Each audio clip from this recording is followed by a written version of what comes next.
Episode के starting में हम यूरी को देखते हैं जो जैसे ही होश में आती है तो काफी ज्यादा डरी हुई थी। तभी उसके पास एक सर्वेंट आता है जिससे वो पूछती है कि अभी मैं कहाँ पर हूँ, तो वो उससे बता देती है कि अभी वो राजमहल में है। अब यूरी उससे युन के बारे में पूछती है तो वो उसे बता देती है कि अभी उसका इलाज चल रहा है। ये सुनने के बाद वो भागते हुए युन के पास पहुँच जाती है और तभी उसे याद आता है कि युन की तो मौत हो चुकी है। ये उसका वाला युन नहीं बल्कि इमोगी है, जिसके बाद वो उसके पास नहीं जाती। तभी वहाँ उसे पता चलता है कि किंग खुद आ रहे हैं। किंग काफी ज्यादा गुस्से में होते हैं और अपने ही सिपाही से कहते हैं कि मैंने तुमसे कहा था ना, तुम्हें इससे जाकर मिलना है। ये सुन के वो बंदा उसे बताता है कि मैं उससे मिलने के लिए पहुंच गया था पर युन वहाँ पर नहीं आया। मैंने काफी देर इसका इंतजार किया उसी जगह पर जहाँ पर हम मिलने वाले थे, पर युन वहाँ पर नहीं आया। जिसके बाद किसी ने इस पर हमला किया और ये चट्टान से नीचे गिर गया। किंग हैरान होकर कहते हैं कि आखिर वो कौन है जिसने युन के ऊपर तलवार से हमला किया था। ये सुनने के बाद यूरी याद करती है कि कैसे इमोगी उसे समझा रहा था कि उसने युन को नहीं मारा। यूरी खुद से कहती है कि अगर तलवार से हमला किया गया है तो इसका मतलब इमोगी ने युन को नहीं मारा। अब किंग यूरी के बारे में पूछते हैं कि यूरी युन के साथ क्या कर रही थी, तो यहाँ पर यूरी बताने लगती है कि वो दोनों किंग के ही पैलेस में आ रहे थे और तभी अचानक से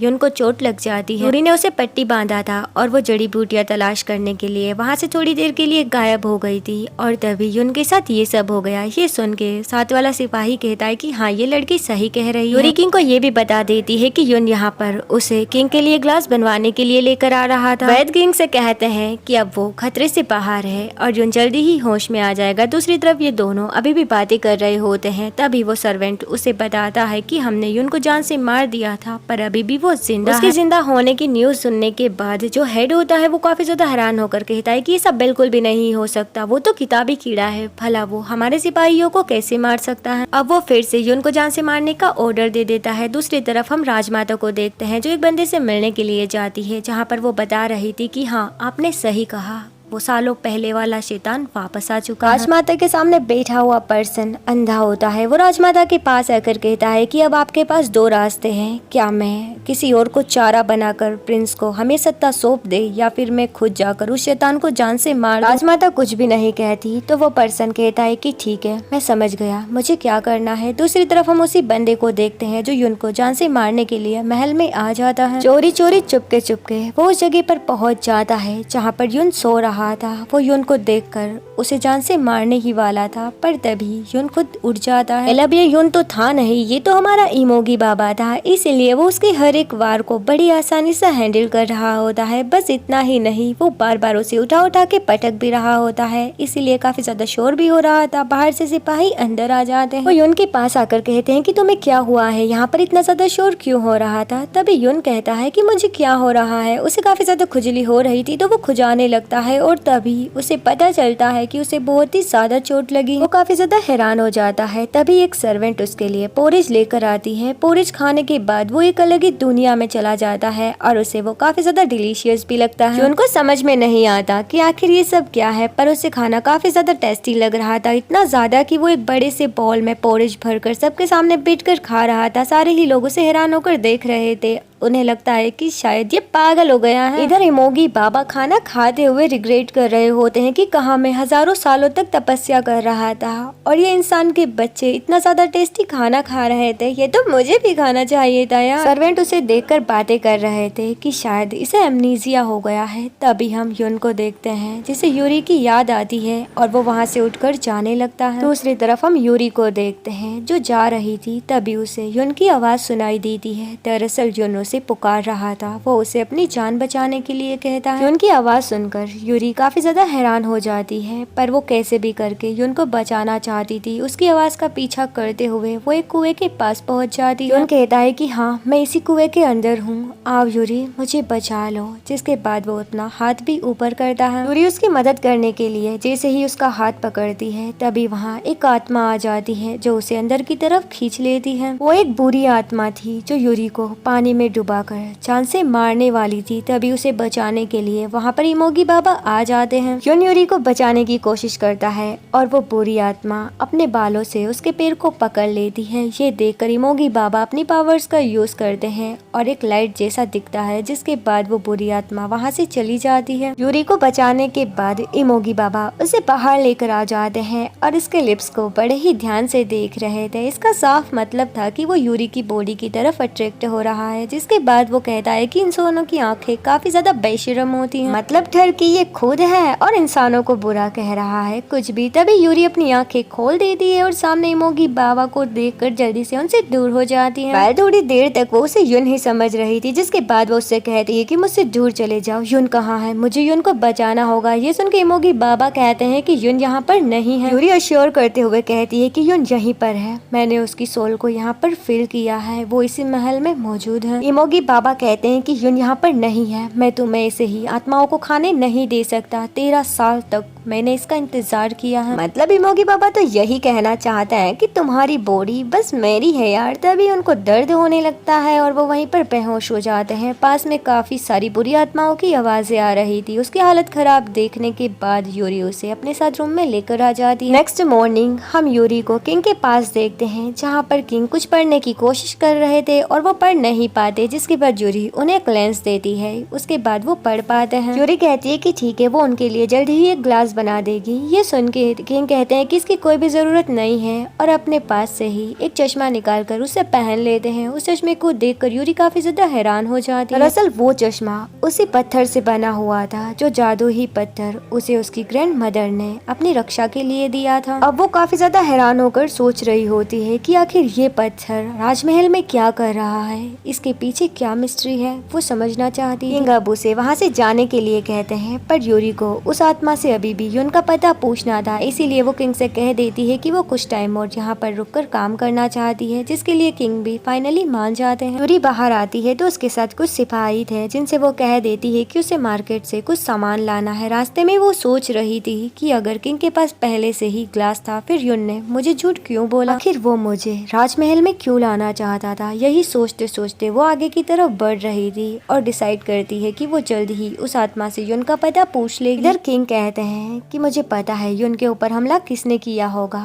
और यूरी को मैंने यहाँ पर बस इसीलिए रहने दिया है क्योंकि युन उसे यहाँ पर लेकर आया है। जरूर इसके पीछे कोई ना कोई मसला जरूर हो। यूरी उस कुएं के पास जा ही रही थी, तभी उसके सामने से क्वीन आ जाती है। क्वीन उसे देखकर कहती है कि तुम कौन हो और यहाँ पर क्या कर रही हो, क्या तुम कोई जासूस हो। जिसके बाद वो अपने सर्वेंट से उसे पकड़ने के लिए कहती है। वो लोग यूरी को पकड़ लेते हैं। तभी एक सर्वेंट क्वीन के कान में कहती है कि इसे युन यहाँ पर लेकर आया था। युन का नाम सुनकर वो उसे छोड़ देती है। जिसके बाद वो सर्वेंट इसका रीजन पूछती है तो क्वीन कहती है कि अगर युन इसे यहाँ पर लेकर आया है तो इसका जरूर कोई ना कोई मकसद जरूर होगा। पहले इससे हम साफ समझ सकते हैं कि सारे ही लोगों को युन के ऊपर कितना ज्यादा भरोसा था। यूरी काफी ज्यादा परेशान होती है। वो वहाँ से जा रही थी, तभी कुछ सर्वेंट को बातें करते हुए सुनती है, जो युन के ही बारे में बातें कर रही थी कि कैसे वो पागल हो गया है और बार बार छत से कूदने की कोशिश कर रहा है। ये सुनने के बाद वो तुरंत युन के पास पहुँच जाती है। दूसरी तरफ हम युन को देखते हैं, जो छत पर खड़ा होकर बार बार जंप करने की कोशिश कर रहा था। पहले इमोगी बाबा था जो युन की बॉडी से बाहर नहीं आ पा रहा था और उसे लगता है कि अगर वो ऐसा करेगा तो शायद वो युन की बॉडी से बाहर आ पाए। युन जंप करने ही वाला था, तभी उसके दोस्त वहाँ पर आकर उसे अपने साथ लेकर चले जाते हैं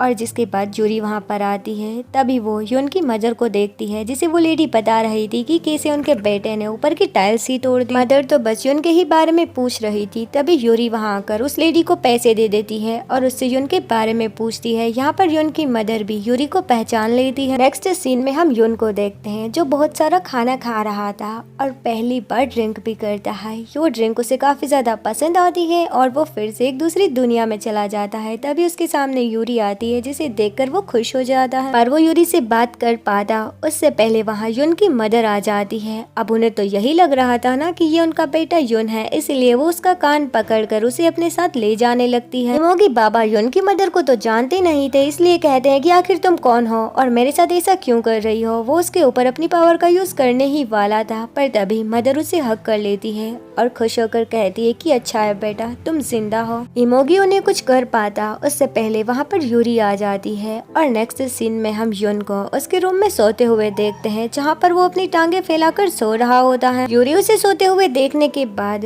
उसकी मदर के पास पहुँच जाती है, जहाँ पर मदर उसे कहती है कि मैं तुम्हें जानती थी और तुम्हारी दादी को भी, तुम अपनी लाइफ में बहुत ही अच्छा काम कर रही हो। जब यून 1 साल का हुआ था तब मैं तुम्हारी दादी से मिलने के लिए गई। यहाँ हमें दिखाया जाता है कि जब यून की मदर यून को लेकर गई थी तब दादी ने साफ कह दिया था कि जब यून 30 साल का होगा तब इसकी मौत हो जाएगी। प्रेजेंट में वो यूरी का शुक्रिया अदा करते हुए कहती है कि तुम्हारी वजह से मेरा बेटा आज जिंदा है, और वो बार बार उसका शुक्रिया अदा कर रही होती है। ये सुनने के बाद यूरी कहती है कि मैंने तो कुछ भी नहीं किया, पर वो उन्हें नहीं बता पाती कि ये आपका बेटा यून नहीं है। रात में मदर यून के पास ही सो रही थी, पर ये तो इमोगी बाबा था ना, जो उसे देखने के बाद उसे खुद से दूर झटक देता है। इमोगी वहाँ से बाहर चला जाता है। दूसरी तरफ हम यूरी को देखते हैं, जो एक कैंडल जलाकर यून की सोल को बुलाने की कोशिश कर रही होती है, पर यून की सोल वहाँ पर नहीं आती। अब वो खुद से कहती है कि क्या यून की सोल आफ्टर लाइफ में जा चुकी है, पर उसे मरे हुए अभी 49 डेज भी नहीं हुए हैं। अभी उसकी सोल उसके मदर की ही आसपास होनी चाहिए। यहाँ वो एक पास्ट सीन को याद करती है, जहाँ पर यूरी को लोग मार रहे थे, तभी यून आकर उसे बचा लेता है, जिसके बाद वो उससे कहता है कि उसकी मदर और वो दोनों ही कैपिटल के लिए जाने वाले हैं, तो क्यों ना वो भी उनके साथ चले। पर इसके लिए यूरी साफ मना कर देती है। यून ने कहा था कि वो एक दिन उसे अपने साथ लेकर जाएगा और उसने अपना प्रॉमिस पूरा किया था।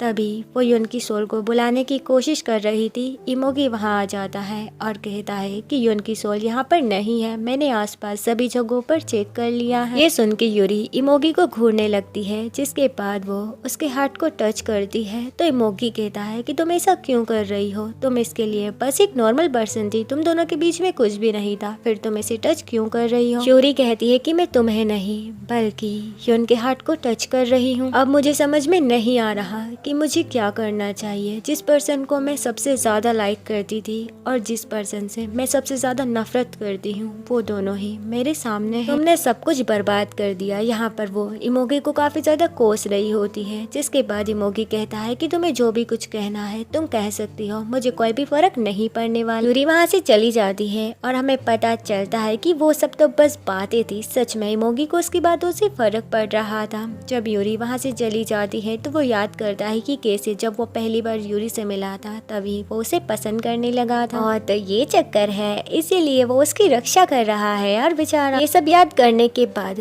वो कैंडल को बुझा देता है और वहाँ से अंदर की तरफ जाने लगता है। नेक्स्ट मॉर्निंग उसके घर के बाहर किंग के सिपाही आए हुए होते हैं, जो यून को अपने साथ ले जाने के लिए आए थे। ये सुन के मदर कहती है कि अभी वो काफी ज्यादा बीमार है, आपके साथ नहीं जा सकता, पर सिपाही कहते हैं कि किंग उससे मिलना चाहते हैं। अंदर यून अपनी ही दुनिया में मस्त होता है, वो काफी ज्यादा फ्री होकर सो रहा था। तभी वहाँ यूरी आ जाती है, जो उसे उठने के लिए कहती है, पर वो नहीं उठता, जिसके बाद वो उसे जबरदस्ती उठाने लगती है। यूरी कहती है कि तुम्हें किंग के पास जाना होगा। ये सुन के यून कहता है कि वो मेरा किंग नहीं है बल्कि यून का किंग था और मैं यून नहीं हूँ। यूरी कहती है कि तुम्हें जाना ही होगा, मैं तुम्हें यून की रेपुटेशन को डाउन नहीं करने दूंगी। जिसके बाद होना क्या था, वो उसे जबरदस्ती अपने साथ ले जाने लगती है, जहाँ पर इमोगी कहता है कि तुमने मुझे ये कौन से कपड़े पहना दिए हैं, ये मेरा स्टाइल नहीं, मैं तुम्हारे साथ बस इसीलिए आ रहा हूँ क्योंकि मैं नहीं चाहता कि तुम्हें वो बुरी आत्मा खा जाए और मेरी 13 सालों की मेहनत बर्बाद हो जाए। सिपाही भी उनकी ये बातें सुन रहे थे, जिसके बाद वो उन दोनों को बकवास बंद करने के लिए कहते हैं और यूरी को वहाँ से भेज देते हैं। उनको उनकी बात मानकर वहाँ से जाना पड़ता है और उसे देखकर यून भी यूरी के पीछे पीछे जाने लगता है। तभी सिपाही उसे रोकने की कोशिश करता है, पर वो उसे रोक नहीं पाता और उसके साथ साथ ही चलने लगता है। दोनों सिपाही मिलकर यून को रोकने की कोशिश करते हैं, पर ऐसा नहीं कर पाते। जिसके बाद होना क्या था, वहाँ पर बहुत सारे सिपाही आ जाते हैं और इमोगी बाबा को उठाकर वहाँ से ले जाने लगते हैं। किंग भी वहाँ पर आ जाता है, जिसके बाद वो यून से मिलता है, पर वो काफी ज्यादा बिजी था, इसीलिए वहाँ से बाद में मिलने का कहकर वहाँ से चला जाता है। और इमोगी को लगता है कि क्या इसने मुझे इग्नोर किया, क्या यही है वो कमीना। इधर यूरी सबसे छिपते छुपाते